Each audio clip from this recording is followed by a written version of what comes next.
देखिए भैया, इसके अगले कड़ी में हम लोगों के उचित अध्यक्ष से आग्रह करता हूँ कि मुख्य अतिथि जी को अंग वस्त्र देकर और पुष्प गुच्छ देकर स्वागत करें। मिलाकर जोरदार तालियों का स्वागत करें आप लोग। सभासद वीरेंद्र श्रीमती संगीता द्विवेदी जी भी कम है।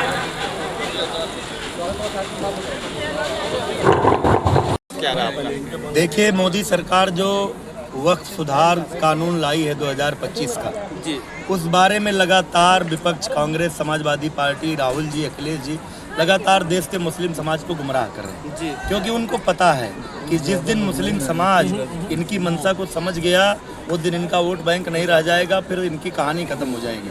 तो इसीलिए भारतीय जनता पार्टी ने तय किया कि इस वक्फ सुधार कानून के बारे में सीधे मुसलमानों के बीच जाकर उनके प्रबुद्ध जनों से संवाद करके क्यों ये सुधार करना जरूरी था और क्या जो सुधार करके कानून लाया गया उसमें क्या व्यवस्थाएं हैं उस बारे में बताया जाए। कैसे सच्चर कमेटी ने 2006 में, कांग्रेस की बनाई सच्चर कमेटी ने 2006 में ही वक्फ बोर्ड में सुधार की बातें कही थी कि वक्फ विकास निगम बनाया जाए, उसके बोर्ड का पुनर्गठन किया जाए, उसमें एक जिम्मेदार अधिकारी नियुक्त किया जाए, उसकी संपत्तियों से जो कब्जा है वो हटाया जाए, उसकी आमदनी जो 163 करोड़ है वो लगभग 1 लाख करोड़ सालाना हो सकती है, उसकी व्यवस्था की जाए।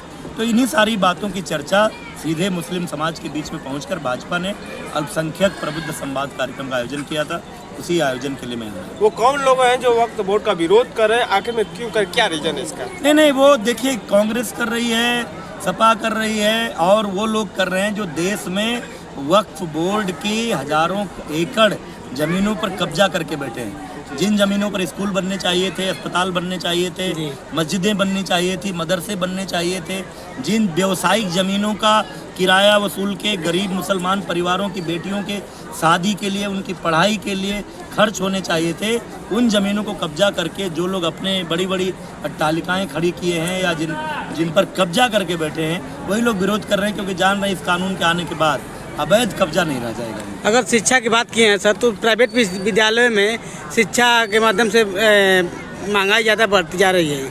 यहीं कोपागंज में विद्यालय है विभाग, तो इसीलिए तो जब वक्फ, आज पता कर लीजिए, वक्फ की संपत्तियों पर एक भी स्कूल नहीं चल रहा है। इसलिए जब इन वक्फ की संपत्तियों पर स्कूल बनेंगे तो मुसलमानों के बच्चों को निःशुल्क शिक्षा मिलेगी, उसमें फीस देने की बात ही नहीं आएगी, क्योंकि ये मुसलमानों की दान की हुई प्रॉपर्टी पर विद्यालय बनेंगे। मुसलमानों की वक्फ की संपत्ति पर अस्पताल बनेगा तो मुस्लिम समाज के लोगों को फ्री में इलाज मिलेगा। यही तो मोदी सरकार कह रही है कि जो मुसलमानों की दान की हुई संपत्ति है वो मुसलमानों की गरीबी दूर करने के लिए, उनके बीच शिक्षा के बढ़ावा के लिए, उनकी बेहतरी के लिए इस्तेमाल किया जाए, उसका दुरुपयोग ना होने पाए। सर, शिक्षा की बात की तो मैं एक छोटी धरातल की बातें कर लूँ।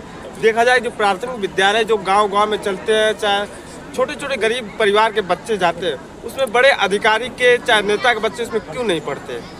आप क्या चाहते हैं, बड़े अधिकारियों के बच्चों को पढ़ाना चाहते हैं कि गरीब आदमी के बच्चों का? अरे भाई, दोनों, जब बड़े अधिकारी और नेता के बच्चे पढ़ते तो गरीब आपका बच्चा कहाँ पढ़ता है? हमारा घर के भी बच्चा प्राथमिक विद्यालय में पढ़ता है। तो देखिए, मेरी बात समझिए, हमको चाहिए, हमारी जिम्मेदारी ये होनी चाहिए, हमारी मांग ये होनी चाहिए कि जहाँ गरीब आदमी का बच्चा पढ़ता है वहाँ की व्यवस्था अच्छी हो। आप देखिए, 2017 से जब से प्रदेश में योगी सरकार आई है, जो मिशन कायाकल्प शुरू हुआ उसके परिणाम स्वरूप आज हमारे प्राइमरी, जूनियर सरकारी स्कूलों की स्थिति बेहतर है।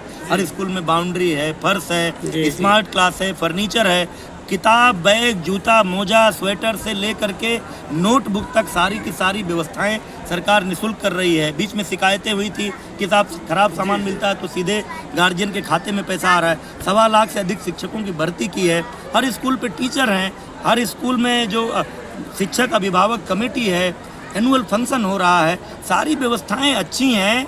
देखो, लोकतंत्र है देश में, सबको अधिकार है कि वो अपने बच्चे को कहाँ पढ़ाएगा, लेकिन हमारी चिंता ये होनी चाहिए कि गरीब आदमी जिसके पास पैसा नहीं है उसके बच्चे की पढ़ने की अच्छी व्यवस्था होनी चाहिए, और आज वो उत्तर प्रदेश के स्कूलों में हो रही है, इसमें कोई संदेह नहीं। ठीक है।